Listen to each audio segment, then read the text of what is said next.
Dieu donne-t-il un enfant pour qu'il meure après? Dieu bénit-il avec chagrin? Dieu accompagne-t-il sa bénédiction de chagrin? Alors pourquoi Dieu donne et ensuite il permet la mort de cet enfant? Et ce qui est choquant, c'est que Dieu donne et il attend que l'enfant grandisse. C'est-à-dire les parents ont eu le temps de se familiariser avec leur enfant.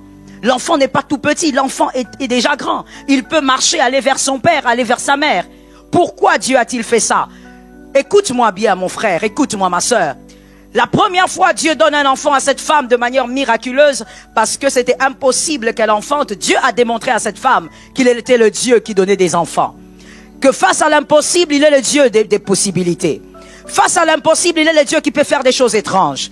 Que quelqu'un me dise étrange. Et maintenant, cette femme avait déjà une foi. Elle savait que Dieu pouvait faire des choses au-delà de ce que l'homme attend. Mais la foi de cette femme est restée statique. La foi de cette femme n'a plus bougé. Tout ce qu'elle savait, c'est que Dieu est le Dieu de l'impossible. Alors Dieu envoie des épreuves. Dieu crée cette épreuve. Dieu s'organise pour que l'enfant meure. Oui, je dis Dieu s'organise. Il n'y a pas de démon ici. Il y a la main de Dieu. Dieu s'organise pour que l'enfant meure. Pourquoi? Pour que la foi de cette femme change. Pour que la foi de cette femme s'élève. Qu'elle comprenne qu'il n'est pas que le Dieu qui donne des enfants. Il est le Dieu aussi qui ressuscite les morts. Il est aussi le Dieu qui donne la vie. Il n'est pas que le Dieu qui fait des miracles de naissance, mais il est aussi le Dieu qui restaure. Il n'est pas que le créateur, il est aussi le régénérateur. Et je l'ai dit tout à l'heure, les épreuves n'ont rien à voir avec le diable. C'est Dieu qui organise. Voici le premier langage. Lorsque l'épreuve t'arrive, qu'est-ce que Dieu a envie de te dire? Avant, même si tu ne reçois aucune prophétie, même si aucun prophète ne vient te parler, voici ce que ça peut bien vouloir dire. Premièrement, votre foi est statique, elle doit s'élever. Quand votre foi est statique, Dieu envoie les épreuves. Dieu envoie ses obscurités, les moments difficiles, les moments compliqués. Pourquoi? Parce que Dieu n'attend pas ta foi dans le statico. Dieu veut voir ta foi évoluer. Je suis d'accord avec toi. Dieu veut voir ta foi évoluer. Lorsque Dieu s'organise pour que la parole t'atteigne, pour que tu lises la Bible, pour que tu sois dans les moments de méditation seul dans ta chambre, c'est parce que Dieu veut voir ta foi évoluer. 2 Rois 4, 15 à 16. J'espère que nous avons nos Bibles parce que nous allons lire. 2 Rois 4, 15 à 16. Élisée dit, appelle-la. Géasi l'appela.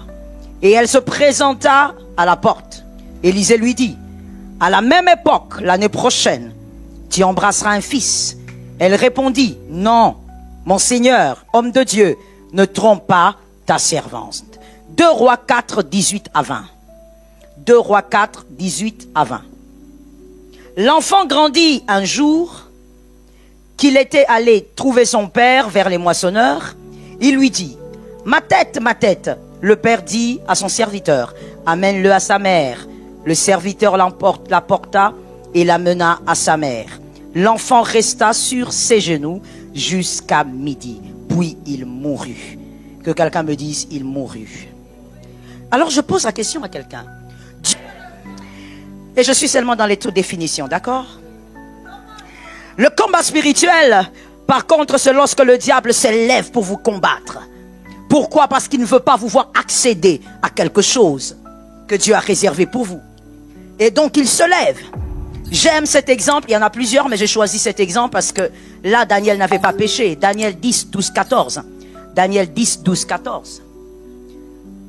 Daniel 10, 12, 14. Et là, nous voyons l'ange messager dire à Daniel, Daniel, depuis le premier jour où tu as parlé, Dieu t'avait répondu, Dieu m'avait envoyé. Mais le roi de Perse, c'est comme ça, au fait que l'ange appelle cet esprit impur, il dit, le roi de Perse m'avait bloqué pendant 21 jours. Et Michel, l'un des chefs principaux, est venu à ma rescousse. C'est comme ça que je pus arriver. Donc pendant 21 jours, la réponse, disons, à la prière de Daniel était bloquée. Par qui? Par un esprit impur. Ça, c'est le combat spirituel. C'est-à-dire, le diable peut vous combattre même quand vous n'avez pas péché. Daniel n'avait pas péché, il était en plein jeûne. Il était là, en train de prier, humilié. Il était dans une attitude d'humilité devant le Seigneur. Mais voilà, le diable est quand même venu là arrêter quelque chose. J'ai dit à une personne que le Saint-Esprit te donne toujours la victoire face au combat. Dis-moi avec autorité rapide à enfanter. Même si elle est rapide à enfanter, ce ne sont pas les entrailles d'Agar qui détiennent la promesse. Les entrailles de Sarah détiennent la promesse. Ainsi, Abraham, même s'il a fait un enfant avec Agar, Abraham est resté avec Sarah. Même ridée, elle a pu enfanter le fils de la promesse. J'ai dit à une personne, même si ta foi semble être ridée, elle est encore capable de faire des grandes choses. Même si ta foi semble, oh my God. J'ai dit à une personne, oh, ne te laisse pas intimider par le voisin. Je t'ai dit tout à l'heure, nous sommes dans un monde rempli d'hypocrisie. Ne te laisse pas intimider par le voisin. Celui-là qui vient te dire, depuis que tu as commencé à prier, qu'est-ce qui est arrivé? Regarde-lui dans les yeux et dis-lui, ma foi est peut-être ridée, mais elle est capable de faire des choses glorieuses sur la terre. Est-ce que quelqu'un m'entend bien? Et puis j'aimerais te dire une chose que j'entends le Saint-Esprit me communiquer, je te le dis. La foi ne fait pas que des choses matérielles, la foi fait des choses immatérielles. Donc quand quelqu'un vient te dire, qu'est-ce que tu as depuis que tu connais Jésus? Dis-lui, j'ai reçu tellement de choses que je ne peux pas les citer. Je suis d'accord avec toi. Toi qui as dit un amen, que l'Éternel te localise. Nous sommes dans un siècle mauvais, mon frère. Nous sommes dans un siècle dont l'apôtre Paul avait parlé. Le siècle présent, un mauvais siècle. Là où les hommes sont devenus fanfarons, méchants, hypocrites. Même en venant dans l'église, ces personnes n'ont rien à voir avec ce que l'on voit. Au fait, tout est question aujourd'hui d'apparence. Les gens font semblant, même dans les églises. J'ai dit à une personne, il n'est pas ici question d'être dans une église. Il n'est pas ici question d'être dans une assemblée d'une certaine dénomination. Il est question de garder sa foi. Garde ta foi, la foi on ne l'arrache pas. Ne trahis pas ta foi à cause de ce que tu vois. Avec ou sans mari on a la foi. Avec ou sans femme on a la foi. Avec ou sans tout ce que le monde propose, on garde la foi. Je suis d'accord avec toi mon frère. La foi. On ne trahit pas la foi à cause des choses terrestres. On garde la foi. Joseph, un homme très intelligent, avait compris que c'était par la foi qu'il était là et non à cause de la tunique. Il a préféré jeter la tunique et garder la foi. Si tu es capable de jeter une tunique aujourd'hui pour garder ta foi, cette foi t'amènera au-delà de ce que tu as lâché aujourd'hui. Oh, ça tombe sur ta vie. Et je veux te dire aussi une chose. Sarah de l'épreuve. Quelqu'un m'a dit l'épreuve. Alors, avant d'évoluer, pour éviter tout équivoque, expliquons rapidement trois choses ou trois éléments qui, des fois, prêtent à confusion, qui semblent s'entremêler, mais c'est très différent. Ces trois choses, ces trois éléments ont des rôles différents à jouer dans la vie des élus ou des partitions différentes à jouer dans la vie des élus. Il s'agit de quoi? Il s'agit premièrement de l'épreuve, deuxièmement de la tentation, troisièmement du combat spirituel. Quelqu'un m'a dit l'épreuve. Alors l'épreuve, c'est, j'espère qu'il y a quelqu'un qui écrit, l'épreuve sont les obscurités de Dieu, créées par Dieu.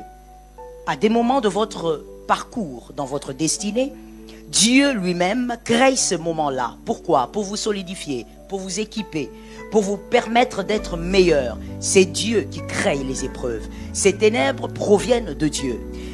Et là, nous voyons dans Genèse 37, 14 à 17, Genèse 37, 14 à 17, nous voyons que Joseph, lorsque son père Jacob lui a dit, va amener le repas à tes frères, rappelez-vous, pour vous qui êtes lecteurs de la Bible, c'est ce jour-là que Joseph, au fait, son pire cauchemar avait commencé. Le jour où il a amené le repas à ses frères et la jalousie était déjà dans le cœur et il a été retrouvé dans un trou.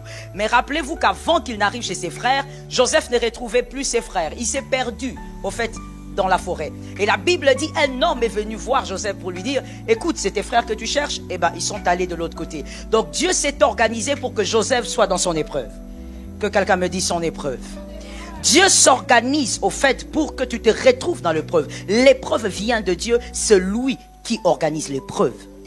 Et il y a aussi la tentation. La tentation n'a rien à voir avec l'épreuve. La tentation est exclusivement l'œuvre du diable. C'est le diable qui tente. Il crée des stratégies. Au fait, le but, c'est de vous pousser à agir contre la volonté de Dieu. C'est de vous pousser à agir ou à réagir contre la volonté de Dieu. Et nous voyons cela dans Genèse 39, 7 à 12.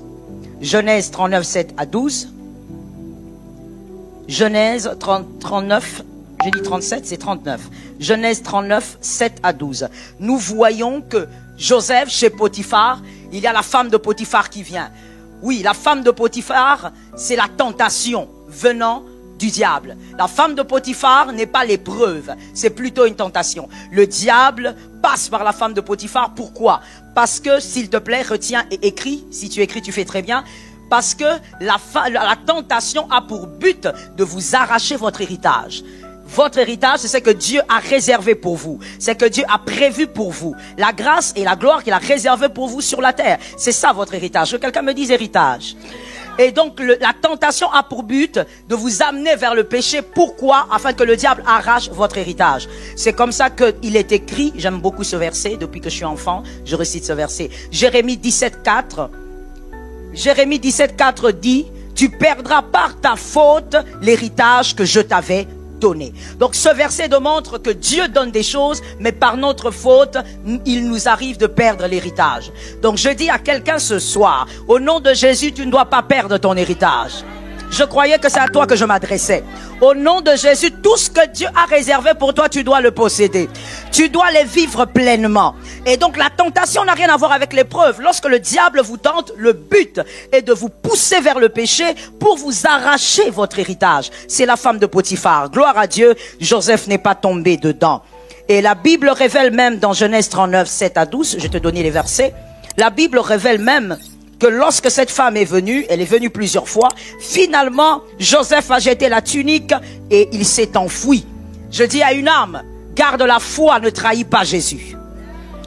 Ton amen est bizarre. Je dis, garde la foi, ne trahis pas Jésus. S'il faut jeter la tunique, jette la tunique, mais garde la foi. S'il faut abandonner des amis, abandonne des amis, mais garde la foi.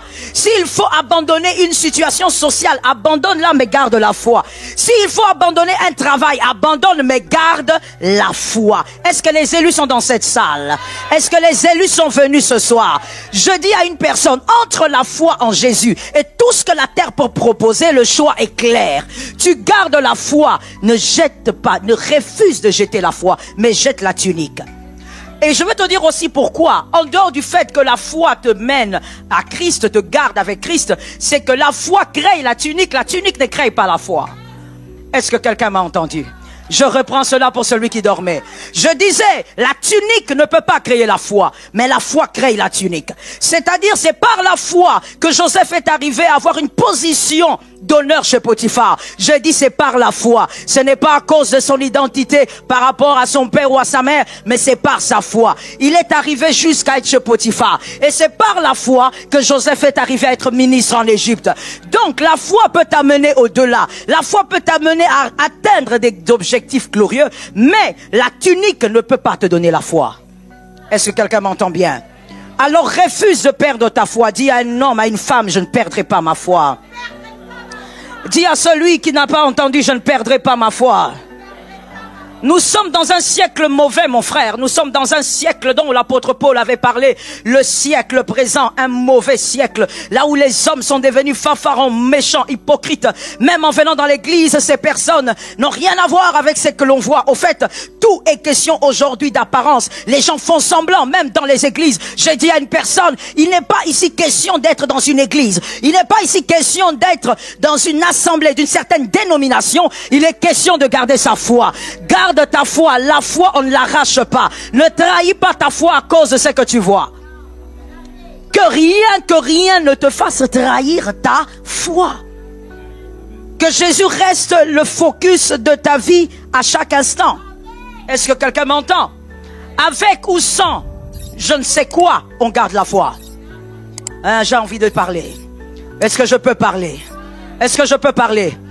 Avec ou sans enfant, on a la foi. Avec ou sans mari, on a la foi. Avec ou sans femme, on a la foi. Avec ou sans tout ce que le monde propose, on garde la foi. Je suis d'accord avec toi, mon frère. La foi. On ne trahit pas la foi à cause des choses terrestres. On garde la foi. Joseph, un homme très intelligent, avait compris que c'était par la foi qu'il était là et non à cause de la tunique. Il a préféré jeter la tunique et garder la foi.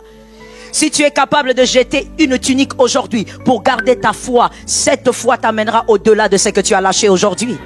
Oh, ça tombe sur ta vie. Et je veux te dire aussi une chose. Sarah, oh, j'espère que je parle au lecteur de la Bible. Mon mari m'a toujours reproché le fait que je n'explique pas toute l'histoire quand je cite une histoire. Il faut m'excuser, hein. Et je ne fais pas très bien les choses comme lui. Alors, je disais, il faut garder la foi quoi qu'il arrive. Voilà pourquoi on garde Sarah même si elle est ridée. On ne lâche pas Sarah. Même si Agar arrive à enfanter Ismaël, on ne quitte pas Sarah. Parce que même si Sarah est ridée, c'est elle qui a les entrailles de la promesse. Et oui, Agar n'a pas les entrailles de la promesse, même si elle est rapide à enfanter. Que quelqu'un me dise rapide à enfanter. Dis-moi avec autorité rapide à enfanter. Même si elle est rapide à enfanter, ce ne sont pas les entrailles d'Agar qui détiennent la promesse. Les entrailles de Sarah détiennent la promesse. Ainsi, Abraham, même s'il a fait un enfant avec Agar, Abraham est resté avec Sarah. Même ridée, elle a pu enfanter le fils de la promesse. J'ai dit à une personne, même si ta foi semble être ridée, elle est encore capable de faire des grandes choses. Même si ta foi semble, oh my God. J'ai dit à une personne, oh, ne te laisse pas intimider par le voisin. Je t'ai dit tout à l'heure, nous sommes dans un monde rempli d'hypocrisie. Ne te laisse pas intimider par le voisin. Celui-là qui vient te dire, depuis que tu as commencé à prier, qu'est-ce qui est arrivé? Regarde-lui dans les yeux et dis-lui, ma foi est peut-être ridée, mais elle est capable de faire des choses glorieuses sur la terre. Est-ce que quelqu'un m'entend bien? Et puis j'aimerais te dire une chose que j'entends le Saint-Esprit me communiquer, je te le dis. La foi ne fait pas que des choses matérielles, la foi fait des choses immatérielles. Donc quand quelqu'un vient te dire, qu'est-ce que tu as depuis que tu connais Jésus? Dis-lui, j'ai reçu tellement des choses que je ne peux pas les citer. Je suis d'accord avec toi. Toi qui as dit un amen, que l'Éternel te localise. Et je suis seulement dans les toutes définitions, d'accord? Le combat spirituel, par contre, c'est lorsque le diable s'élève pour vous combattre. Pourquoi? Parce qu'il ne veut pas vous voir accéder à quelque chose que Dieu a réservé pour vous. Et donc il se lève. J'aime cet exemple, il y en a plusieurs, mais j'ai choisi cet exemple parce que là, Daniel n'avait pas péché. Daniel 10, 12, 14. Daniel 10, 12, 14. Daniel 10, 12, 14. Et là, nous voyons l'ange messager dire à Daniel, Daniel, depuis le premier jour où tu as parlé, Dieu t'avait répondu, Dieu m'avait envoyé. Mais le roi de Perse, c'est comme ça, au fait que l'ange appelle cet esprit impur, il dit, le roi de Perse m'avait bloqué pendant 21 jours. Et Michel, l'un des chefs principaux, est venu à ma rescousse. C'est comme ça que j'ai pu arriver. Donc pendant 21 jours, la réponse, disons, à la prière de Daniel était bloquée. Par qui? Par un esprit impur. Ça, c'est le combat spirituel. C'est-à-dire, le diable peut vous combattre même quand vous n'avez pas péché. Daniel n'avait pas péché, il était en plein jeûne. Il était là, en train de prier, humilié. Il était dans une attitude d'humilité devant le Seigneur. Mais voilà, le diable est quand même venu là arrêter quelque chose. J'ai dit à une personne que le Saint-Esprit te donne toujours la victoire face au combat. C'est gratuit, que le Saint-Esprit te l'accorde. Et donc vous avez donc compris que l'épreuve n'a rien à voir avec les deux autres éléments. Que ce soit le combat spirituel ou encore que ce soit la tentation. Maintenant parlons des trois langages des épreuves ou de l'épreuve. Les trois langages de l'épreuve. Que quelqu'un regarde un voisin, une voisine et lui dise, garde la foi. Dis à quelqu'un d'autre, l'Éternel t'aime, garde la foi. Et va dire à une autre personne, tu vaincras tes épreuves. J'ai l'impression que tu ne le dis pas bien. Moi, je ne peux pas venir là-bas, mais sinon, je te veux, je viens. Alors, s'il te plaît, aide-moi à dire à quelqu'un, tu vaincras tes épreuves. Oui, tu vaincras tes épreuves. C'est important parce que peut-être même qu'il est dans les épreuves. Et ce qui est sûr, c'est que les épreuves arriveront demain. Et je l'ai dit tout à l'heure, les épreuves n'ont rien à voir avec le diable. C'est Dieu qui organise. Voici le premier langage. Lorsque l'épreuve t'arrive, qu'est-ce que Dieu a envie de te dire? Avant, même si tu ne reçois aucune prophétie, même si aucun prophète ne vient te parler, voici ce que ça peut bien vouloir dire. Premièrement, votre foi est statique, elle doit s'élever. Quand votre foi est statique, Dieu envoie les épreuves. Dieu envoie ses obscurités, les moments difficiles, les moments compliqués. Pourquoi? Parce que Dieu n'attend pas ta foi dans le statico. Dieu veut voir ta foi évoluer. Je suis d'accord avec toi. Dieu veut voir ta foi évoluer. Lorsque Dieu s'organise pour que la parole t'atteigne, pour que tu lises la Bible, pour que tu sois dans les moments de méditation seul dans ta chambre, c'est parce que Dieu veut voir ta foi évoluer. 2 Rois 4, 15 à 16. J'espère que nous avons nos Bibles parce que nous allons lire 2 Rois 4, 15 à 16. Élisée dit, appelle-la. Géasi l'appela et elle se présenta à la porte. Élisée lui dit, à la même époque, l'année prochaine, tu embrasseras un fils. Elle répondit, non, mon Seigneur, homme de Dieu, ne trompe pas ta servante. 2 Rois 4, 18 à 20. 2 Rois 4, 18 à 20. L'enfant grandit un jour qu'il était allé trouver son père vers les moissonneurs. Il lui dit, ma tête, ma tête. Le père dit à son serviteur, amène-le à sa mère. Le serviteur l'apporta et l'amena à sa mère. L'enfant resta sur ses genoux jusqu'à midi. Puis il mourut. Que quelqu'un me dise, il mourut. Alors je pose la question à quelqu'un. Dieu donne-t-il un enfant pour qu'il meure après? Dieu bénit-il avec chagrin?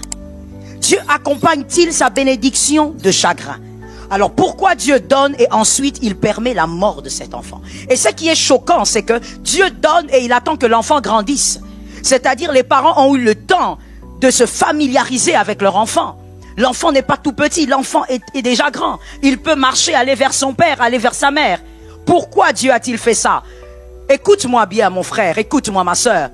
La première fois, Dieu donne un enfant à cette femme de manière miraculeuse parce que c'était impossible qu'elle enfante. Dieu a démontré à cette femme qu'il était le Dieu qui donnait des enfants. Que face à l'impossible, il est le Dieu des possibilités. Face à l'impossible, il est le Dieu qui peut faire des choses étranges. Que quelqu'un me dise étranges. Et maintenant, cette femme avait déjà une foi. Elle savait que Dieu pouvait faire des choses au-delà de ce que l'homme attend. Mais la foi de cette femme est restée statique. La foi de cette femme n'a plus bougé. Tout ce qu'elle savait, c'est que Dieu est le Dieu de l'impossible. Alors Dieu envoie des épreuves. Dieu crée cette épreuve. Dieu s'organise pour que l'enfant meure. Oui, je dis Dieu s'organise. Il n'y a pas de démon ici. Il y a la main de Dieu. Dieu s'organise pour que l'enfant meure. Pourquoi? Pour que la foi de cette femme change. Pour que la foi de cette femme s'élève, qu'elle comprenne qu'il n'est pas que le Dieu qui donne des enfants, il est le Dieu aussi qui ressuscite les morts. Il est aussi le Dieu qui donne la vie. Il n'est pas que le Dieu qui fait des miracles de naissance, mais il est aussi le Dieu qui restaure. Il n'est pas que le créateur, il est aussi le régénérateur. Il est aussi le restaurateur. J'ai dit à une âme, lorsque tu vivras tes épreuves, ou si tu es dans tes épreuves déjà, écoute ce que le Dieu veut te dire. Dieu veut te dire, élève ta foi. Dieu veut te dire, ce que tu connais c'est bon, mais ce que tu connais n'est pas tout ce qu'il y a.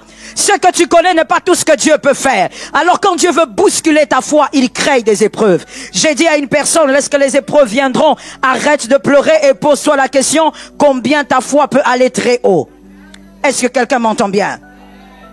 Lorsque Dieu s'organise pour que tu vives ces épreuves, c'est pour que ta foi change. La foi d'aujourd'hui ne doit pas être la foi de demain.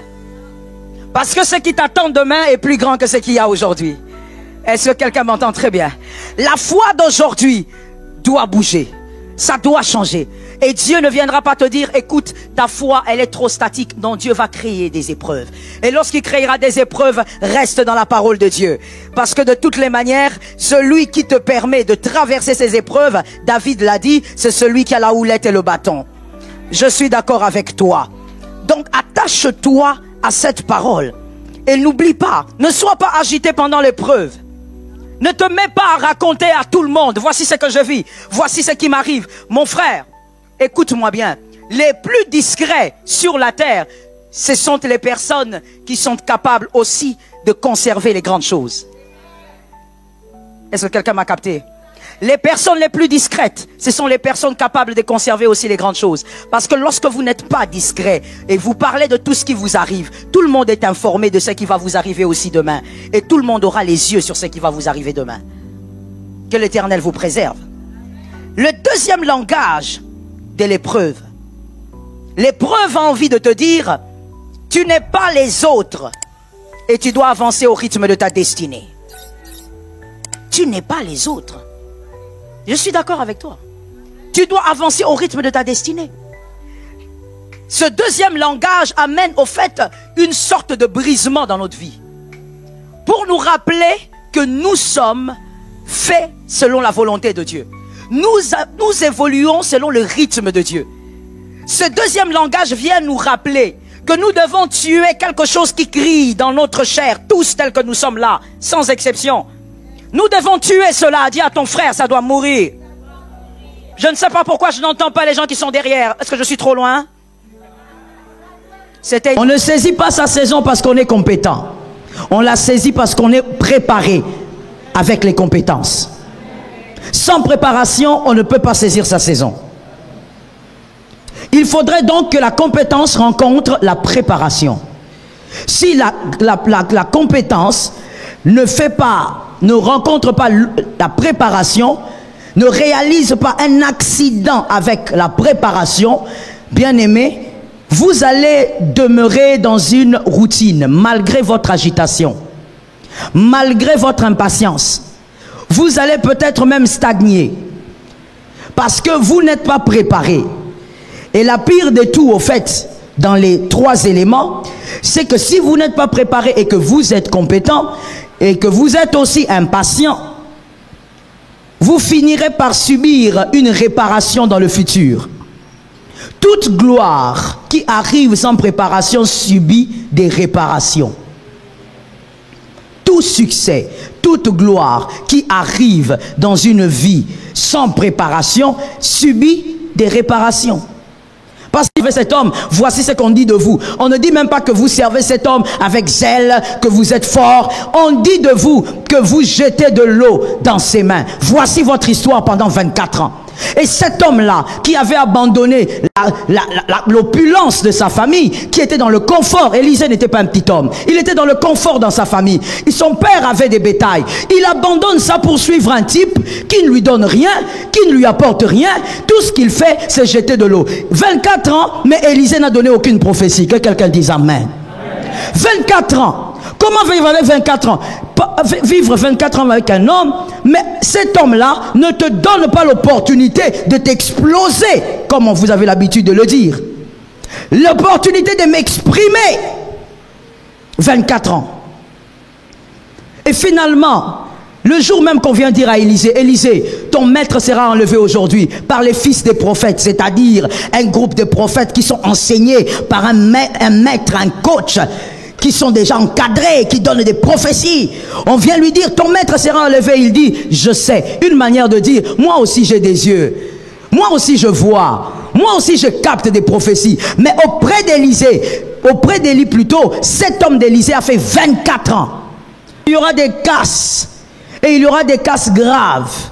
Que l'Éternel t'épargne de ces choses. Je disais que l'Éternel t'épargne de ces choses. Qui est allé dans son futur et qui a compris qu'il a besoin que le Seigneur lui épargne de ces choses. Que Dieu t'épargne. On cherche la gloire, on cherche le succès, mais on oublie que si on n'est pas préparé, on sera réparé dans ce succès. Il y aura des accidents. C'est comme ça que vous voyez des gens monter, mais quand ils montent, aussi vite monter et aussi vite aussi, voilà, aussi vite descendu. Pourquoi? Il n'y a pas eu de préparation. Nous sommes agités, nous sommes impatients. Nous voulons tous vivre dans la gloire, vivre dans le confort, avoir le succès, être acclamé, être connu, être vu sur les réseaux. On veut tous ces choses-là. Mais le problème c'est quoi? Pourquoi on le recherche? Parce qu'on se dit compétent, on se dit talentueux. On oublie que le talent n'est rien sans préparation. Mais l'homme n'aime pas la préparation. Géasi a été auprès d'Élisée. Avec les compétences qu'il avait. Il a fait moins d'années auprès d'Élisée qu'Élisée auprès d'Élie. L'histoire raconte qu'Élisée a fait auprès d'Élie 24 ans. 24 ans sans femme, sans quoi que ce soit. 24 ans sans salaire. 24 ans en train de servir un homme. Et quand vous servez... Merci une fois encore de nous suivre sur cette chaîne. Si vous êtes sur cette chaîne, c'est certainement parce que vous voulez découvrir les merveilles de Dieu. Merci de nous avoir choisis. Aujourd'hui, le message est très puissant. Veillez sur ce message. Et c'est une série de messages que nous allons publier ces dernières semaines sur la chaîne pour votre édification. Merci. N'oubliez pas de vous abonner et surtout de liker la vidéo. À très bientôt. Comment ne pas rater sa saison? Chaque année que Dieu vous donne est une saison. À vous de la saisir, à vous de ne pas la rater, à vous de la tenir. Et à vous de prendre tout ce qui est donc caché dans cette saison. chaque année cache des choses exceptionnelles pour vous. Qui a dit Amen? Chaque année regorge des choses exceptionnelles pour votre vie. Qui a dit Amen? Et donc, il faudrait saisir la saison. Et depuis que nous avons commencé cette série d'enseignements, nous sommes aujourd'hui sur le point 9. La 9e chose qu'il faut faire pour ne pas rater sa saison. Dis à ton frère de gauche ou de droite, saisis ta saison. En tout cas, j'espère avec toute ma force que le 31 décembre de cette année, tu ne seras pas l'homme que je vois. Tu ne seras pas la femme que je vois. Mais tu vas tellement vivre des grâces et des opportunités et que tu vas saisir ce que Dieu t'envoie. 9e chose aujourd'hui, pour vaincre votre saison ou pour saisir votre saison, pour ne pas la perdre, vous devez vaincre l'impatience. Vous devez vaincre l'impatience. Personne ne peut atteindre ses objectifs avec un cœur impatient. Personne ne peut saisir sa saison avec un cœur impatient. Tu dois vaincre l'impatience. Dis à ton frère qui est venu au rendez-vous du Seigneur que l'Éternel t'aide à vaincre l'impatience. L'impatience est l'ennemi des hommes à succès. L'impatience est la semence qui produit des ronces sur le chemin. Et sur votre chemin, ces ronces vont vous blesser, vont blesser votre parcours. Lorsqu'on est impatient, on est en train de jeter une sémence qui produira des ronces. Et ces ronces vont forcément vous blesser dans votre parcours. L'impatient est blessé demain. L'impatient se sent bien aujourd'hui, mais demain, il est forcément blessé. L'impatient crée une agitation dans le présent et est blessé dans le futur. De toutes les manières, toute agitation créée aujourd'hui vous blessera forcément demain. C'est ce que l'homme des fois oublie. C'est ce que vous et moi des fois nous oublions. Lorsque vous êtes impatient aujourd'hui, vous créez une agitation tout autour de votre vie. Malheureusement, vous finirez par pleurer demain. Lorsqu'on est impatient, on a l'impression que c'est vraiment ce qu'il nous faut. Il ne suffit pas de courir, monsieur. Il ne suffit pas de courir vite. Il faut bien courir. Dans cette vitesse, il faut que les départs soient bons. Il ne suffit pas de courir. Il ne suffit pas de dire de toutes les manières, j'ai déjà pris l'élan. Il faudrait que ton départ soit correct. Dis à ton frère, courir c'est bien, mais il faut bien courir. L'impatience est une sorte d'hallucinogène. L'impatience, ça c'est terrible et c'est dangereux. Malheureusement, la plupart d'entre nous, nous sommes dedans. L'impatience est une sorte d'hallucinogène qui vous donne une fausse image de vous-même. Ça c'est l'impatience. Qui vous donne une très fausse image de vous-même. Vous risquez de croire que vous êtes prêt alors que vous ne l'êtes pas. C'est ça le fruit de l'impatience. Et je bénis le Seigneur parce que ces personnes qui sont devant moi, vous êtes là pour recevoir une parole qui va vous délivrer de cette chose. C'est à cause de l'impatience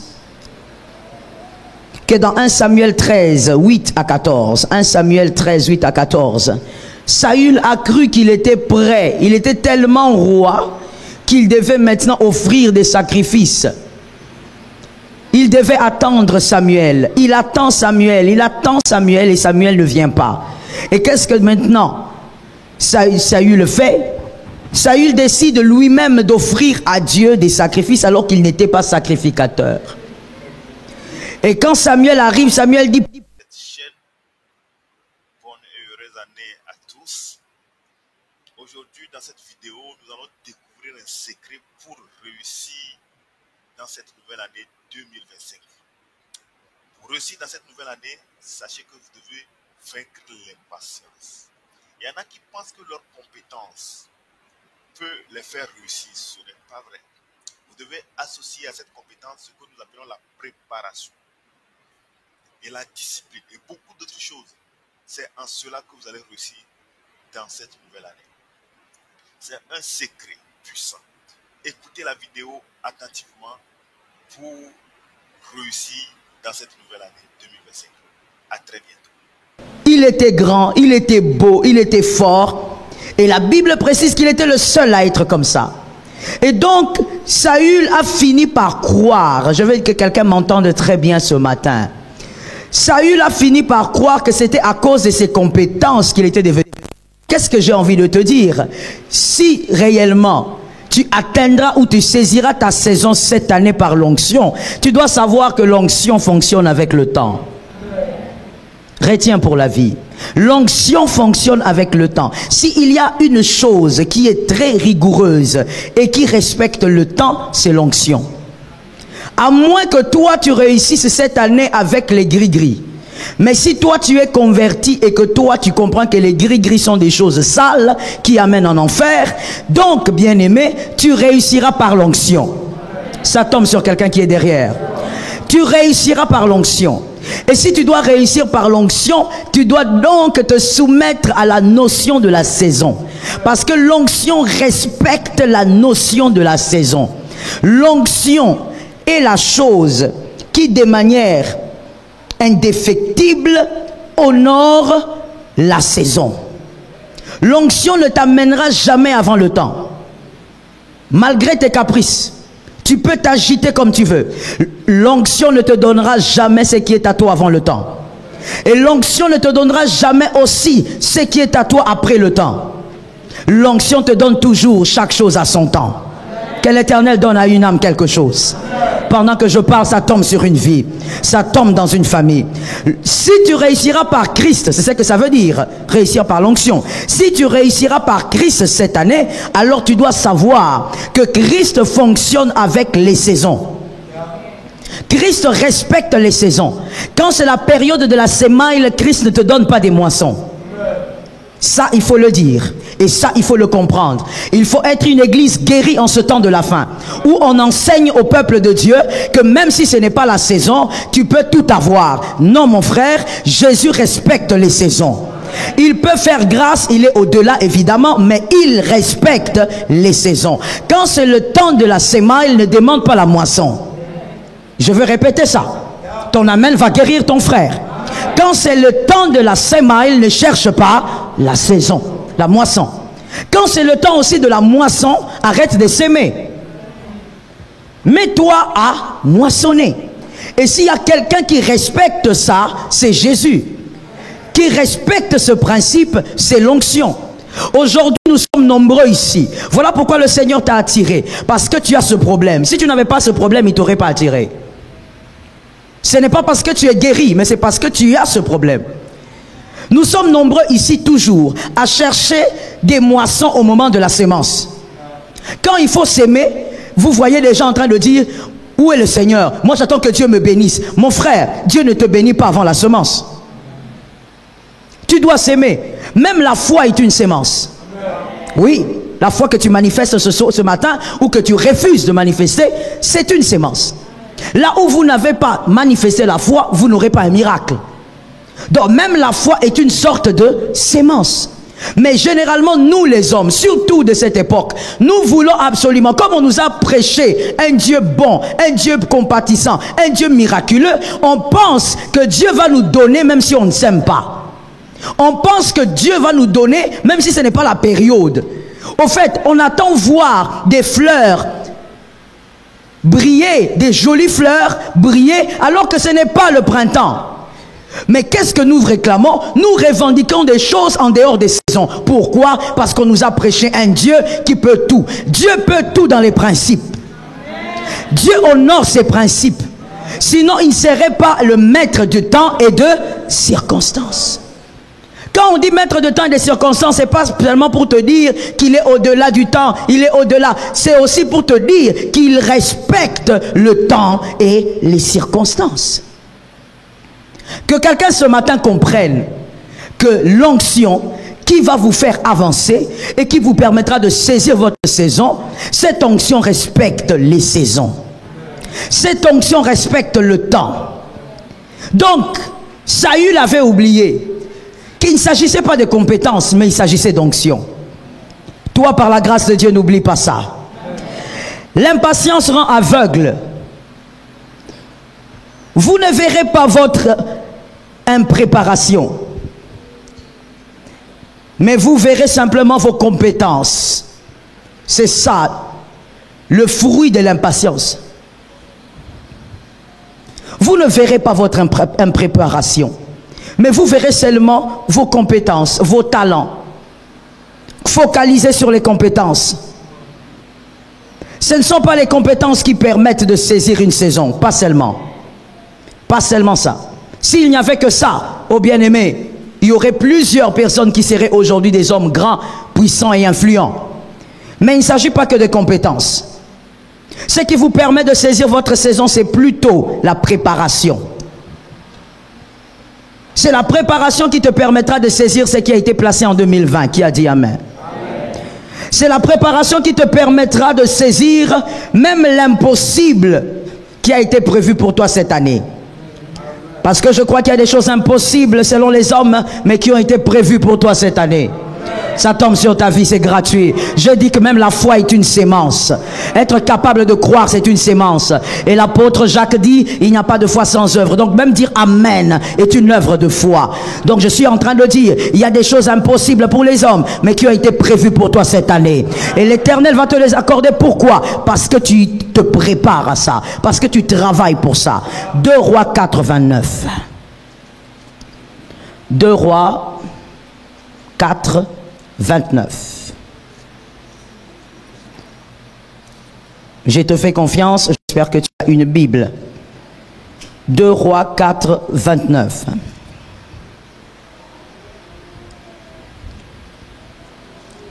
Je lis au nom de Jésus. Je disais, je lis au nom de Jésus. Et Élisée dit à Géasi, Saint terrain dans ta main, et pars. Si tu rencontres quelqu'un, ne le salue pas.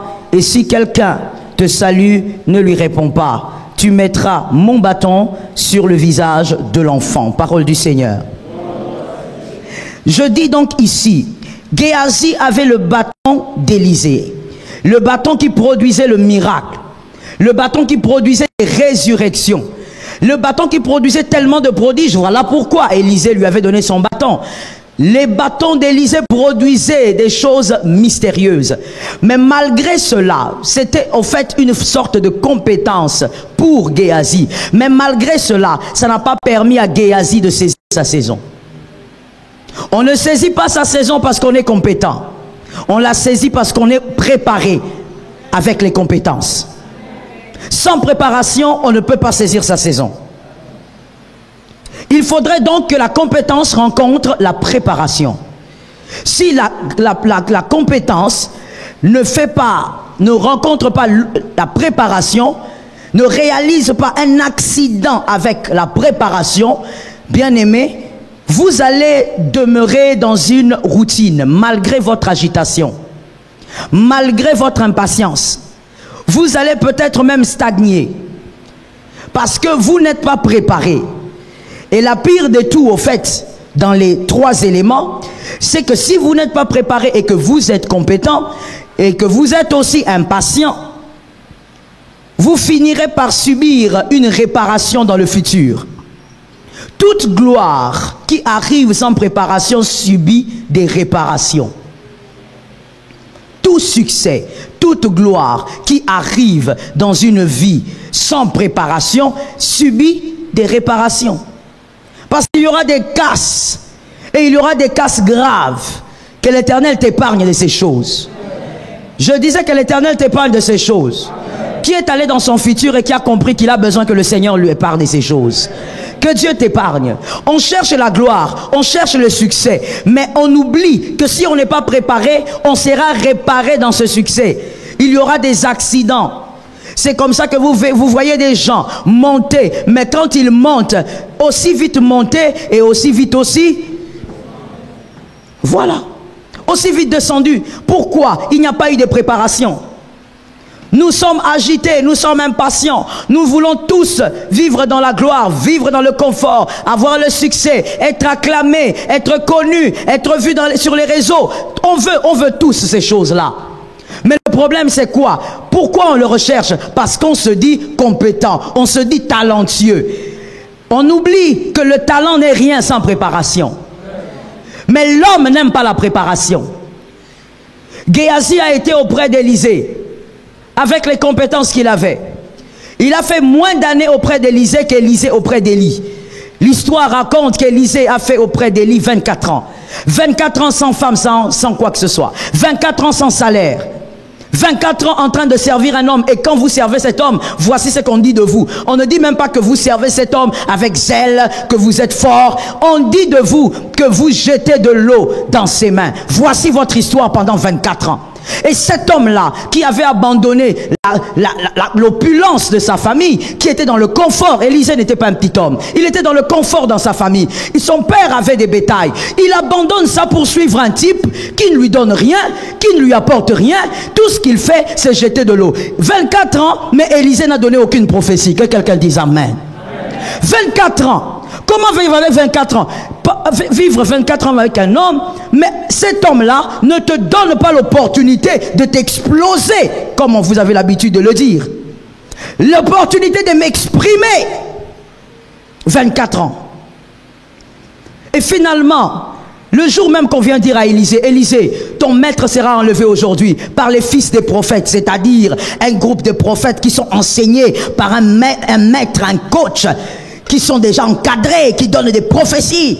On vient lui dire, ton maître sera enlevé. Il dit, je sais. Une manière de dire, moi aussi j'ai des yeux.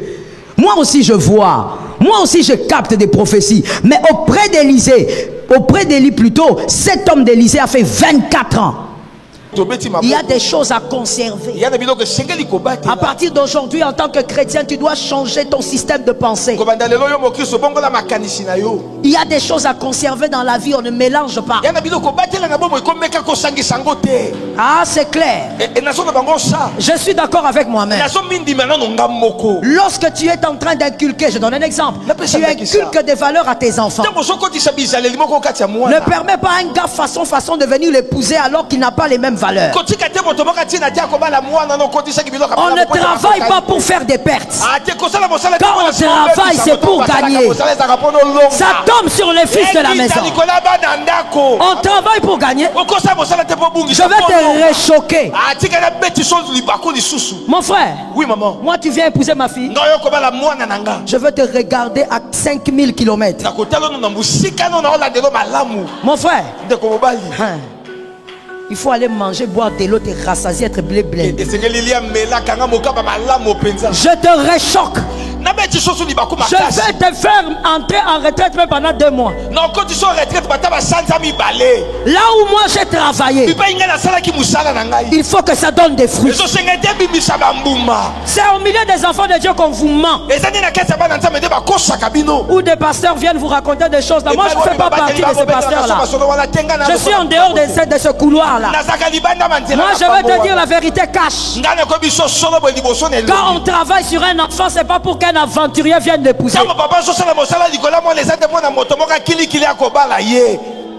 Oh non, maman, moi j'ai la foi. Papa, prends ta foi là, mets dans ta poche, va chercher l'argent et reviens ici.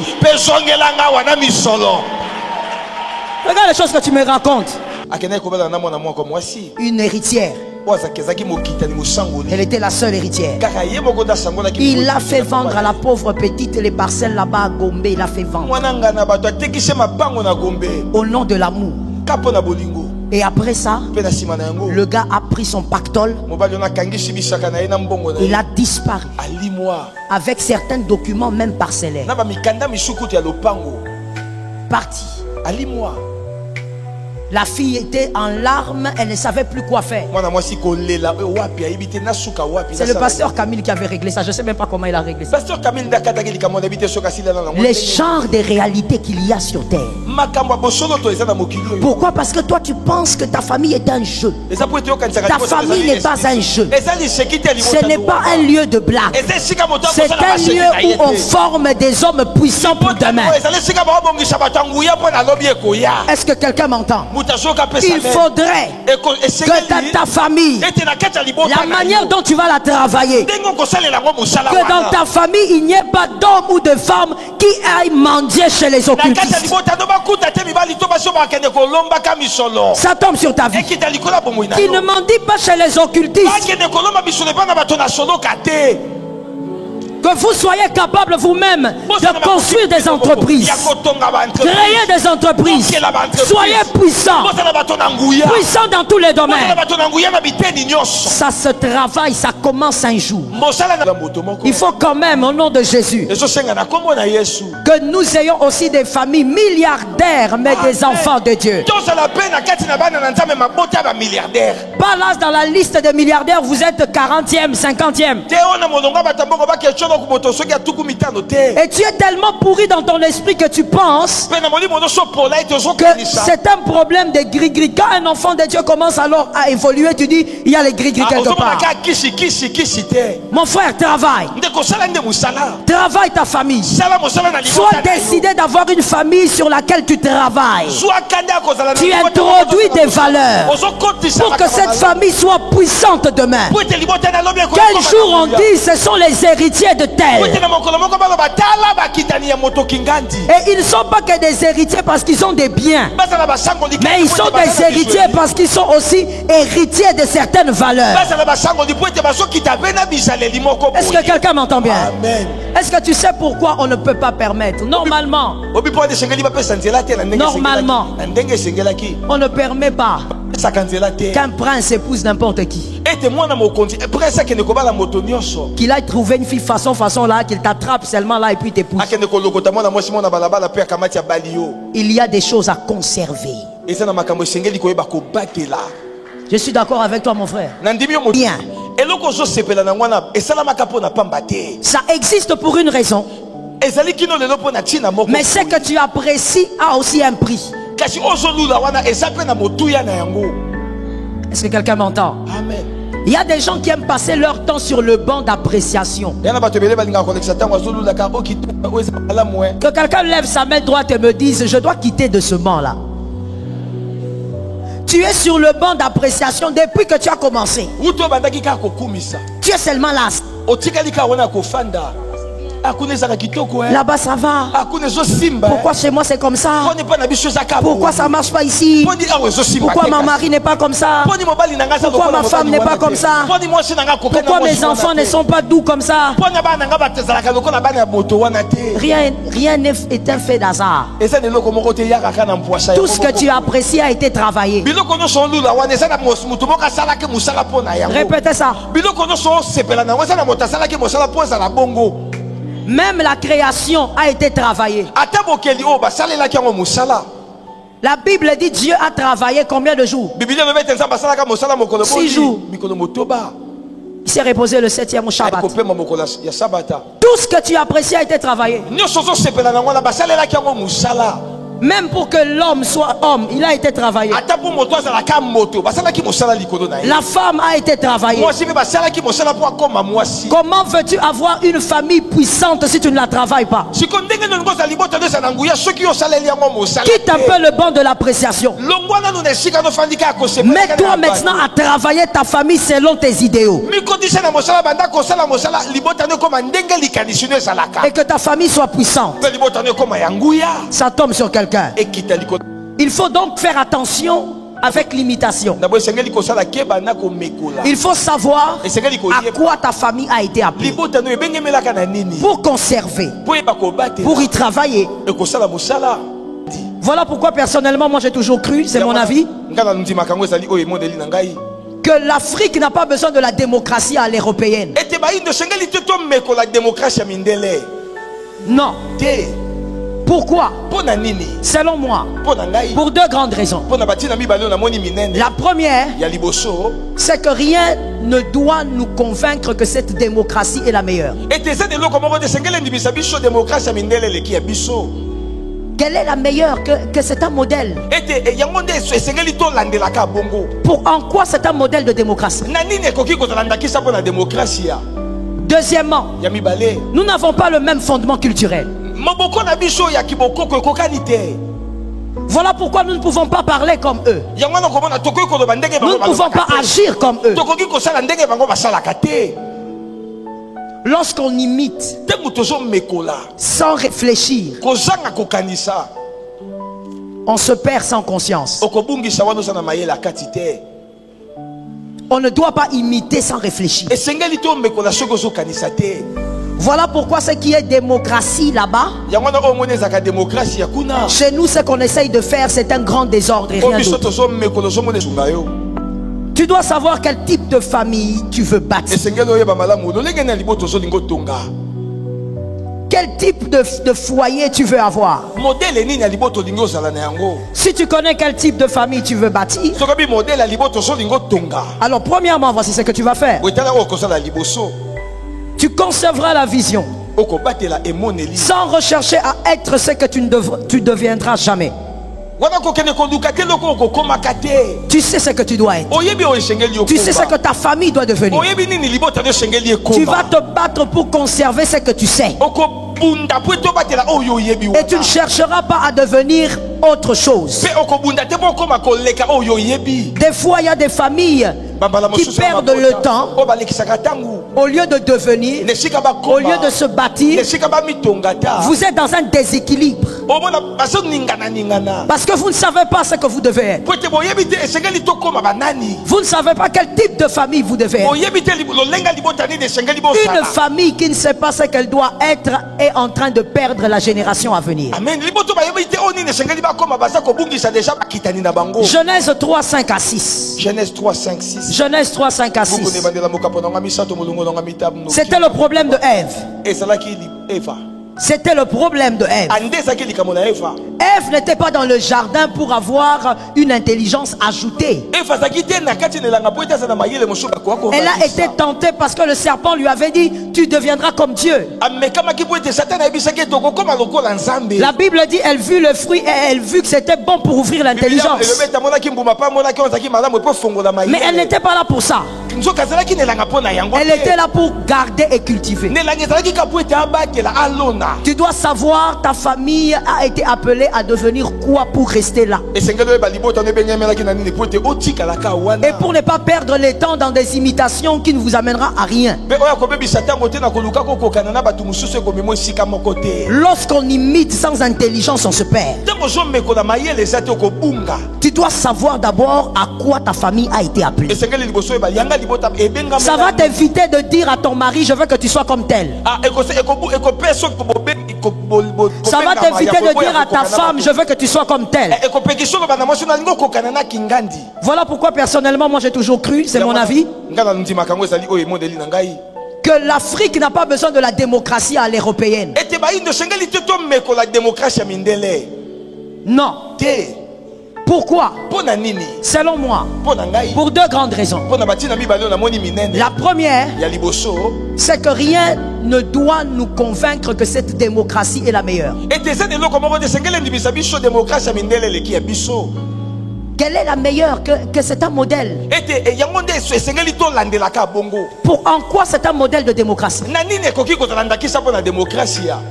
Deuxièmement, nous n'avons pas le même fondement culturel.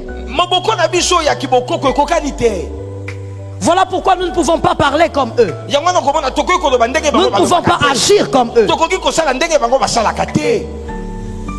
Lorsqu'on imite sans réfléchir, on se perd sans conscience. On ne doit pas imiter sans réfléchir. Voilà pourquoi ce qui est démocratie là-bas,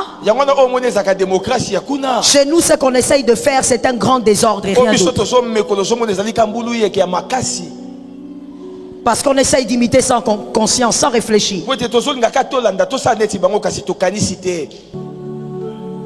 Oui, je suis d'accord avec moi-même, mon frère. Il faut donc faire attention avec l'imitation. Il faut savoir à quoi ta famille a été appelée pour conserver, pour y travailler. Ce que tu apprécies n'a pas existé pour rien. Ça existe pour une raison. Mais ce que tu apprécies a aussi un prix. Est-ce que quelqu'un m'entend? Amen. Il y a des gens qui aiment passer leur temps sur le banc d'appréciation. Que quelqu'un lève sa main droite et me dise, je dois quitter de ce banc-là. Tu es sur le banc d'appréciation depuis que tu as commencé. Tu es seulement là. Là-bas ça va. Pourquoi chez moi c'est comme ça? Pourquoi ça marche pas ici? Pourquoi ma mari n'est pas comme ça? Pourquoi ma femme n'est pas comme ça? Pourquoi mes enfants ne sont pas doux comme ça? Rien n'est un fait d'hasard. Tout ce que tu apprécies a été travaillé. Répétez ça. Même la création a été travaillée. La Bible dit Dieu a travaillé combien de jours? 6 jours. Il s'est reposé le 7e au Shabbat. Tout ce que tu apprécies a été travaillé. Même pour que l'homme soit homme, il a été travaillé. La femme a été travaillée. Comment veux-tu avoir une famille puissante si tu ne la travailles pas? Quitte un peu le banc de l'appréciation. Mets-toi maintenant à travailler ta famille selon tes idéaux. Et que ta famille soit puissante. Ça tombe sur quelqu'un. Il faut quand même, au nom de Jésus, que nous ayons aussi des familles milliardaires, mais des enfants de Dieu. Pas là dans la liste des milliardaires, vous êtes 40e, 50e. Et tu es tellement pourri dans ton esprit que tu penses que c'est un problème de gris-gris. Quand un enfant de Dieu commence alors à évoluer, tu dis, il y a les gris-gris quelque part. Mon frère, travaille. Travaille ta famille. Sois décidé d'avoir une famille sur laquelle tu travailles. Tu introduis des valeurs pour que cette famille soit puissante demain. Quel jour on dit ce sont les héritiers de tel. Et ils ne sont pas que des héritiers parce qu'ils ont des biens, mais ils sont des héritiers parce qu'ils sont aussi héritiers de certaines valeurs. Est-ce que quelqu'un m'entend bien? Amen. Est-ce que tu sais pourquoi on ne peut pas permettre? Normalement, on ne permet pas qu'un prince épouse n'importe qui. Qu'il aille trouver une fille façon là, qu'il t'attrape seulement là et puis t'épouse. Il y a des choses à conserver. Je suis d'accord avec toi, mon frère. Il y a des choses à conserver. À partir d'aujourd'hui, en tant que chrétien, tu dois changer ton système de pensée. Il y a des choses à conserver dans la vie, on ne mélange pas. Ah, c'est clair. Je suis d'accord avec moi-même.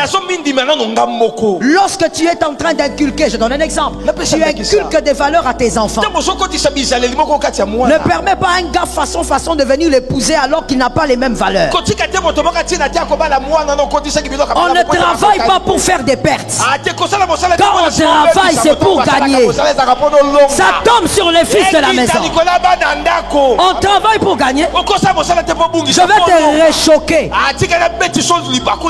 Mon frère, oui, maman. Moi tu viens épouser ma fille, je veux te regarder à 5000 km.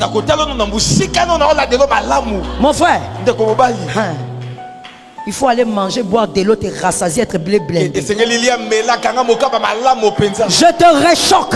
Je vais te faire entrer en retraite même pendant 2 mois. Là où moi j'ai travaillé, il faut que ça donne des fruits. C'est au milieu des enfants de Dieu qu'on vous ment. Ou des pasteurs viennent vous raconter des choses. Moi je ne fais pas partie de ces pasteurs là. Je suis en dehors de ce couloir là. Moi je vais te dire la vérité cash. Quand on travaille sur un enfant, c'est pas pour qu'un qu'un aventurier vienne l'épouser. Oh non, maman, moi j'ai la foi. Papa, prends ta foi là, mets dans ta poche, va chercher l'argent et reviens ici. Regarde les choses que tu me racontes. Ah, ils vont souffrir aujourd'hui. Non, je vais te réchoquer.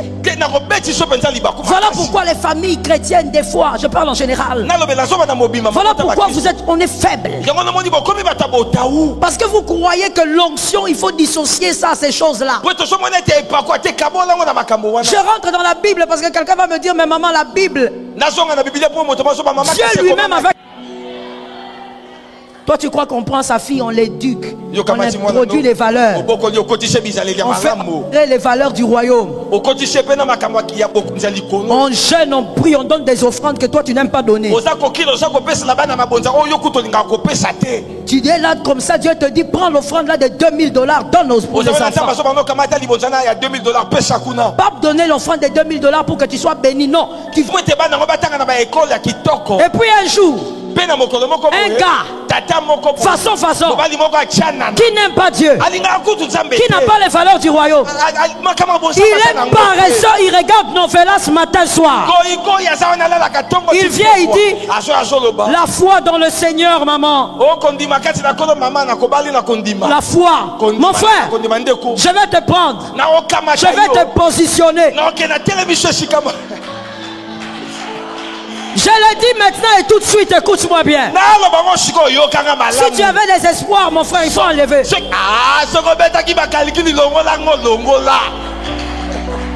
réchoque. Si tu avais l'espoir, il faut enlever.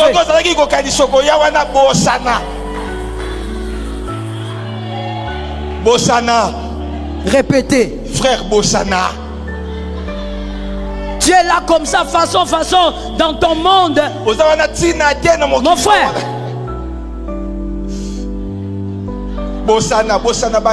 Les jours de son anniversaire, on célèbre. Toi, tu vas venir la prendre. Tu l'amènes dans une atmosphère où on ne fête rien. On ne fête rien. Quand on dit anniversaire, tu regardes, tu dis anniversaire. Quoi?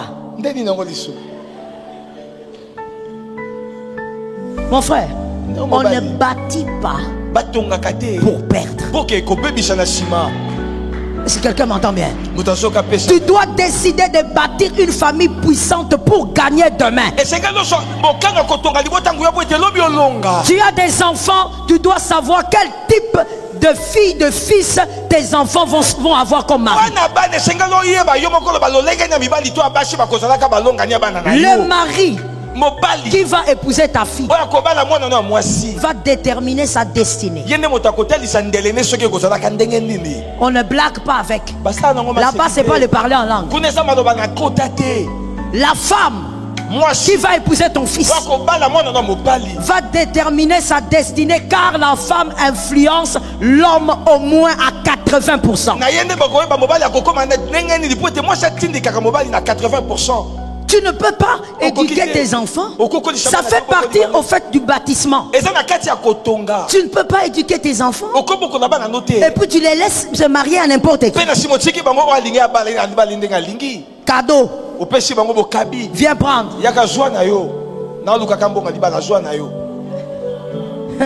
Répète. Voilà pourquoi on est faible. On bâtit une famille pour bâtir un empire. C'est normal que tu n'entendes pas. On t'a déjà pourri l'intelligence. Je reprends. On bâtit une famille pour bâtir un empire. Il faut bâtir un empire. Quand tu meurs sur ton lit de mort, tu es fier de ce que tes enfants sont devenus. Tu regardes leur mari, tu es fier. Tu regardes leur femme, tu es fier. Tu meurs avec la joie. Et tu sais qu'après toi, il y aura de gloire en gloire. Toi, tu vas laisser un gars façon qui entre dans la famille. Dès que lui il entre dans la famille, il commence à regarder. Ça c'est la maison, la personne de qui? Ça c'est la maison de qui? Il commence à faire vendre les parcelles à ta fille systématiquement.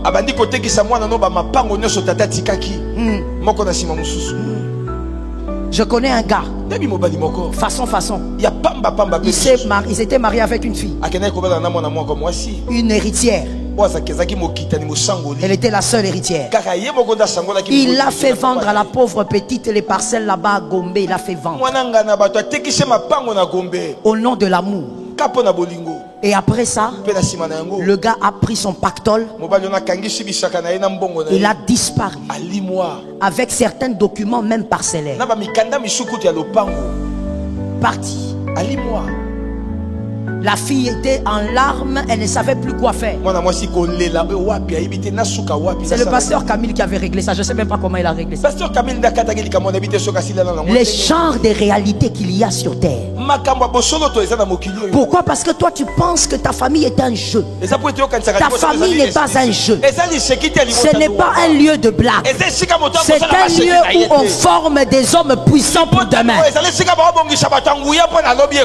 Est-ce que quelqu'un m'entend? Il faudrait que dans ta famille, la manière dont tu vas la travailler, que dans ta famille il n'y ait pas d'homme ou de femme qui aille mendier chez les occultistes. Ça tombe sur ta vie. Qui ne mendie pas chez les occultistes. Que vous soyez capable vous-même de construire des entreprises, créer des entreprises. Soyez puissants, puissants dans tous les domaines. Ça se travaille, ça commence un jour. Il t'a donné une petite partie de la vérité, il ne t'a pas tout dit. Il ne t'a pas dit que quand tu vas embrasser cette fille, il va te désarmer. Il ne t'a pas dit que quand tu vas embrasser ces garçons, il va te désarmer. Avant 2020 plutôt, les 2010, on est en train d'abandonner, on va dans les 20. Avant 2020, on va t'appeler pour une interview.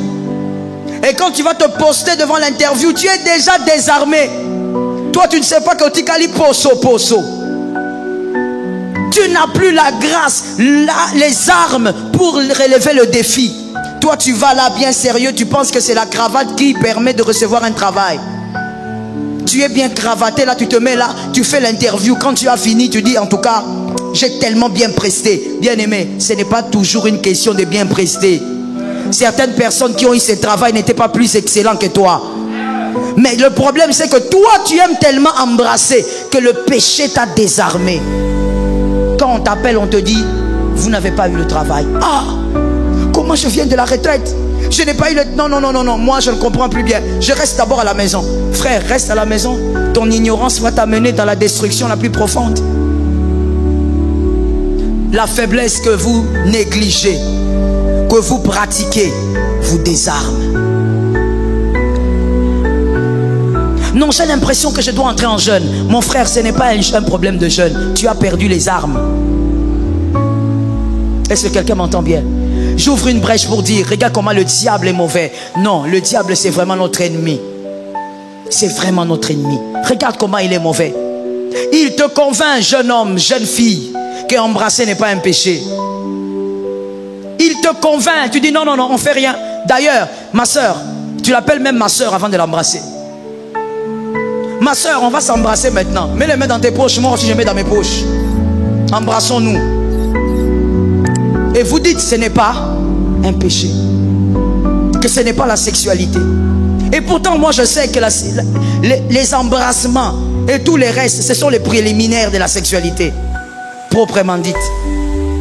Comme j'ai l'habitude de dire, embrasser ce n'est pas un péché. Tu es sûr que ce n'est pas un péché? Que si tu embrasses ton fiancé, ce n'est pas un péché, tu es sûr? Est-ce que tu peux te mettre à embrasser le voisin qui est juste à côté? Tu veux que je siffle? Oui, pour dire 1, 2, 3, embrassez-vous. Oh, comment vous vous exclamez? Ce n'est pas un péché. On n'a rien fait. On s'est juste embrassé. À peine on s'est embrassé. Ah bon? Tu peux faire la même chose avec ton frère. Tu peux le faire avec ton père. Lorsque toi, bien-aimé, le diable t'apprend, le diable prend le péché, le diable maquille le péché, il met le make-up et il te présente le péché et dit, tu vois, c'est pas grave. C'est pas comme si tu l'as rendu enceinte. C'est pas comme si tu as descendu ton pantalon. C'est vraiment pas grave. Mais comme toujours, comme le jardin d'Éden, le diable ne change pas de stratégie. Que quelqu'un me dise, il ne change pas de stratégie. Comme dans le jardin d'Éden, c'est comme ça que tu vas voir que malgré tes prières, il y a certains obstacles qui ne tombent pas. Tu pries, ça ne tombe pas, ça te regarde. Résistance. Tu invoques le feu. Les démons te regardent. Tu fais des déclarations prophétiques. La chose ne change pas. Au contraire, en sortant de cette déclaration prophétique-là, les choses s'empirent. Tu as déjà été désarmé. Tu as perdu les armes qui devaient te donner la victoire face à certains défis, face à certains combats. Mon frère, lorsque je l'ai enseigné, je ne sais plus, je crois que c'était le premier jour, je ne sais plus. Je t'ai dit ici, crains Dieu. Si Dieu te dit crains, c'est pour ton intérêt. Parce que quand tu crains Dieu, tu protèges tes armes. Tu gardes tes armes. Lorsque la faiblesse vient, tu dis Seigneur, nazo kokate, mais Saint-Esprit, je compte sur toi. Au nom de Jésus. Quand tu protèges tes armes, les obstacles qui viendront, tu vas utiliser les pierres sans problème. Tu vas écouler Goliath sans problème. Mais tu as tellement perdu d'armes que les nouveaux défis, tu deviens faible. Tu dois refuser que la faiblesse te désarme. Toute faiblesse devant laquelle vous succombez vous désarme. Est-ce que quelqu'un m'a capté? Le verset que je t'ai donné, 2 Samuel 11, 1 à 27. Heureusement que David avait tué Goliath avant de rencontrer la femme de Uri. Parce que le fait qu'il n'avait pas rencontré la femme de Uri avant lui a permis de tuer Goliath. Il avait toutes les armes pour tuer Goliath. Parce que David était un homme qui était encore au-dessus de ses faiblesses. David était un homme capable de dompter ses faiblesses par la grâce de Dieu. Et quand il a vu Goliath, il avait les armes pour tuer Goliath. Mais regardez ceci. Celui qui avait les armes pour tuer Goliath, celui qui n'a pas eu peur de Goliath, a fui devant son fils. Vous voyez comment le diable humilie, hein?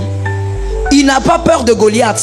Seul devant un géant, comme lui-même Goliath avait dit, celui que vous m'envoyez est un chien. C'est-à-dire que c'était vraiment rien devant Goliath. David n'a pas eu peur de Goliath parce qu'il était armé. Aucune faiblesse ne lui avait arraché ses armes.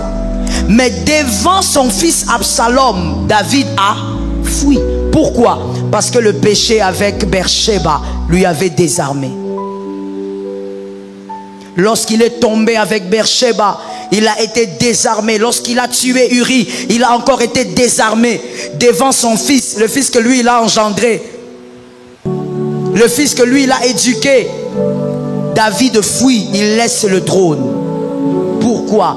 Parce que la tentation, bien-aimée, qui a pu vous vaincre hier, vous désarme pour être incapable de relever le défi de demain. Dis la pression de certaines batailles de famille, tu vas comprendre que tes enfants ne doivent pas subir ça.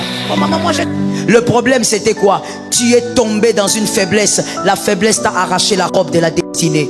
Au nom de Jésus, que ta faiblesse ne t'arrache pas ta robe de ta destinée. La robe royale de ta destinée, que la faiblesse ne te l'arrache pas. Est-ce que quelqu'un m'entend bien? J'aime bien donner cet exemple-là. Je le donne à chaque fois que je m'en rappelle. Esther, on aime bien l'histoire d'Esther. La reine Esther, la belle Esther, le miracle d'Esther. Dieu peut ramasser quelqu'un de bas. Écoute-moi très bien. Dieu n'a pas ramassé n'importe qui de bas. Dieu a ramassé une vierge. C'était une condition pour entrer là-bas. Pour être sélectionné, il fallait être vierge. C'est-à-dire que si Esther s'était laissée dévierger comme nos jeunes sœurs d'aujourd'hui, s'était laissée dévierger un peu partout, elle ne serait même pas sélectionnée. Je veux choquer quelqu'un, mais c'est important. Des fois, dans certaines choses, même cette année, pour certaines grâces, Dieu devait te sélectionner, mais tu n'avais pas la robe qu'il fallait parce que tu étais tombé face à une faiblesse. Dieu pouvait pouvait te faire du bien. Ah mon frère, Dieu est capable, Dieu n'est pas limité. Et ça ne coûte rien à Dieu pour que demain matin il fait de toi un homme grand, que toute cette nation parle de toi. Ça ne lui coûte rien. Mais des fois, bien aimé, dans nos vies, lorsque Dieu voulait nous faire du bien, il a cherché une Esther, mais Esther avait déjà été déviergée. Donc tu ne pouvais pas même être sélectionné. La faiblesse, bien aimé, que tu méprises, que t'enseigne un évangile autre que celui-ci. Aucun péché, bien aimé, ne pourra améliorer ton avenir. Et aucun péché ne laisse sans tâche. Est-ce que quelqu'un m'entend? La faiblesse là que tu entretiens, le péché là avec lequel tu joues, tu aimes ce péché comme Samson. Ce péché va t'arracher la robe de gloire. Est-ce que quelqu'un entend? Même le fait que Samson, ses cheveux étaient coupés. Frère, la vérité c'est quoi dans cette histoire-là? La gloire avait quitté Samson avant même ça. La gloire avait quitté Samson déjà lorsque Samson s'est plaisé dans le péché, dans le mal. Protège la robe de ta destinée. Heureusement que la Bible dit vaut mieux la fin d'une chose. Heureusement pour toi, n'est-ce pas? C'est-à-dire que si tu as mal commencé l'année, tu peux rectifier les tirs. Est-ce que quelqu'un m'entend bien? Ah, tu peux toujours supplier Jésus. Je le répète pour un homme intelligent. Tu peux toujours supplier Jésus. Il y a des gens qui ont supplié Jésus pour des choses qui ne méritaient pas. Jésus à libérer. Ah, ta foi peut toujours tout amener. Tu peux toujours invoquer Jésus et lui dire: j'ai perdu ma robe royale parce que j'étais tombé dans l'impudicité. Mais toi, le Dieu fidèle, fais-moi grâce. Donne-moi même une seule fois. Est-ce que quelqu'un m'entend? Ne méprise jamais tes faiblesses. Ne méprise jamais le péché. Que personne, qu'aucun péché ne t'arrache la robe de ta destinée. Derrière ta destinée, il y a plusieurs hommes qui doivent être bénis. Plusieurs femmes doivent être bénies. D'une manière ou d'une autre. Même si tu es médecin, tu bénis beaucoup de gens. Tu sauves plusieurs vies. Donc derrière ta destinée, plusieurs seront bénis. Ne laisse pas la faiblesse t'arracher la robe de ta destinée. Tu en as besoin. Tu n'es pas Géasi. Ne meurs pas avec la lèpre. Meurs avec l'onction. Ne meurs pas avec la lèpre. Meurs avec l'onction. Meurs avec la robe de ta destinée. Accomplis ta destinée malgré les combats. Malgré les tentations, garde la robe. Est-ce que quelqu'un en entend bien? Garde la robe. Ne laisse pas les faiblesses venir détruire ce que Dieu t'a donné. Quatrième vérité. Je vous ai donné les versets sur la troisième vérité. Quatrième vérité. 2 Samuel 11, 1 à 27. 2 Samuel 11, 1 à 27. La faiblesse à laquelle vous laissez libre cours a pour mission de vous désarmer. La faiblesse à laquelle vous laissez libre cours a pour mission de vous désarmer. Il te désarme, elle te désarme. Elle t'arrache toutes les armes. Si vous vous laissez entraîner aujourd'hui, bien-aimés, vous serez incapable de relever le défi de demain. Parce que le défi de demain aura besoin des armes d'aujourd'hui. Or, la faiblesse ou le péché te désarme pour que dans les défis prochains, tu sois incapable de relever. Tu sois incapable de vaincre. Est-ce que quelqu'un a capté? Je vous laisse le temps d'écrire.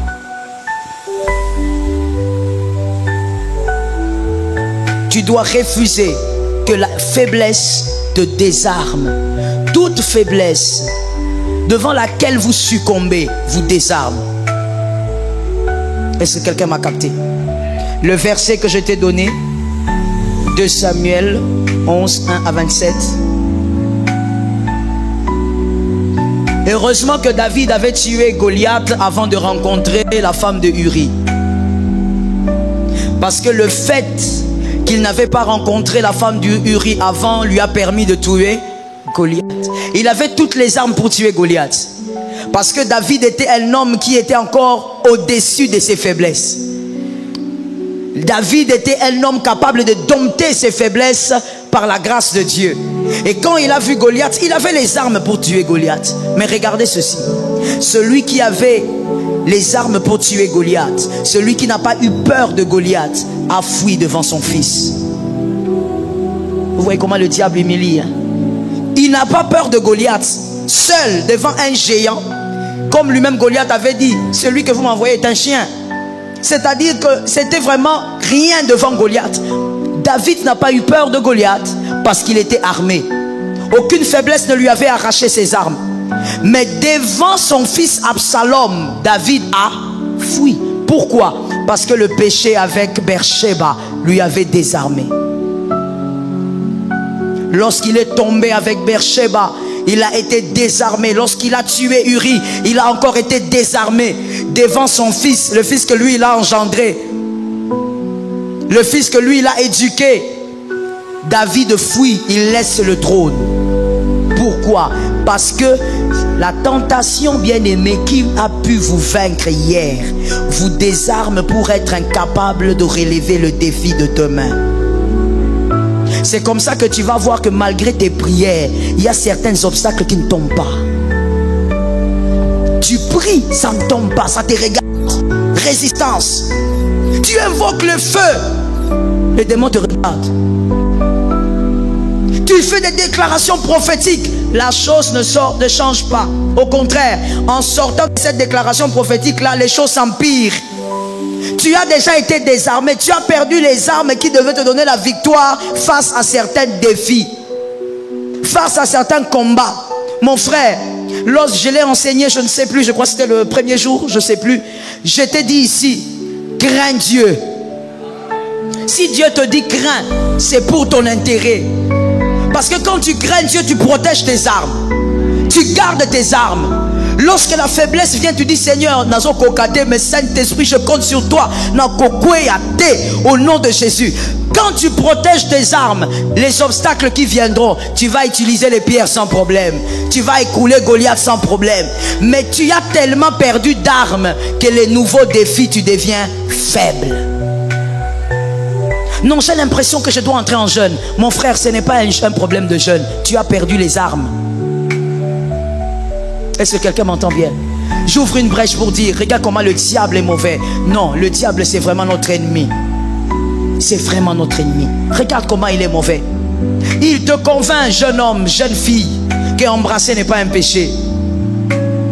Il te convainc, tu dis non, non, non, on fait rien. D'ailleurs, ma soeur, tu l'appelles même ma soeur avant de l'embrasser.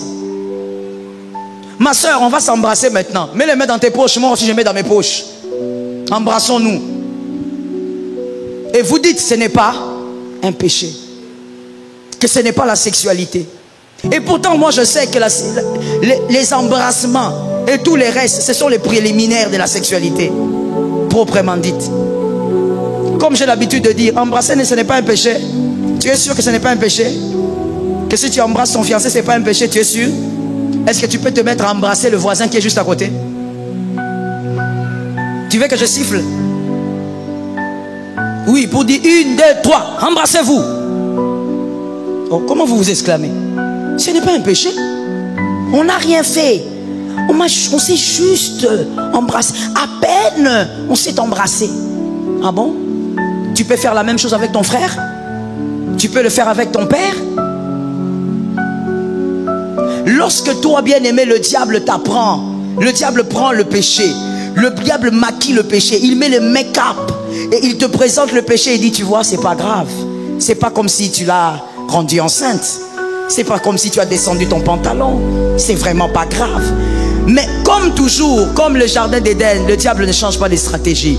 Que quelqu'un me dise, il ne change pas de stratégie. Comme dans le jardin d'Éden, il t'a donné une petite partie de la vérité, il ne t'a pas tout dit. Il ne t'a pas dit que quand tu vas embrasser cette fille, il va te désarmer. Il ne t'a pas dit que quand tu vas embrasser ce garçon, il va te désarmer. Avant 2020 plutôt, les 2010, on est en train d'abandonner, on va dans les 20. Avant 2020, on va t'appeler pour une interview. Et quand tu vas te poster devant l'interview, tu es déjà désarmé. Toi, tu ne sais pas que tu cali poso. Tu n'as plus la grâce, les armes pour relever le défi. Toi, tu vas là bien sérieux, tu penses que c'est la cravate qui permet de recevoir un travail. Tu es bien cravaté, là, tu te mets là, tu fais l'interview. Quand tu as fini, tu dis, en tout cas, j'ai tellement bien presté. Bien aimé, ce n'est pas toujours une question de bien prester. Certaines personnes qui ont eu ce travail n'étaient pas plus excellents que toi. Mais le problème, c'est que toi, tu aimes tellement embrasser que le péché t'a désarmé. Quand on t'appelle, on te dit, vous n'avez pas eu le travail. Ah, comment je viens de la retraite? Je n'ai pas eu le... Non, non, non, non, non, moi je ne comprends plus bien. Je reste d'abord à la maison. Frère, reste à la maison. Ton ignorance va t'amener dans la destruction la plus profonde. La faiblesse que vous négligez, que vous pratiquez, vous désarme.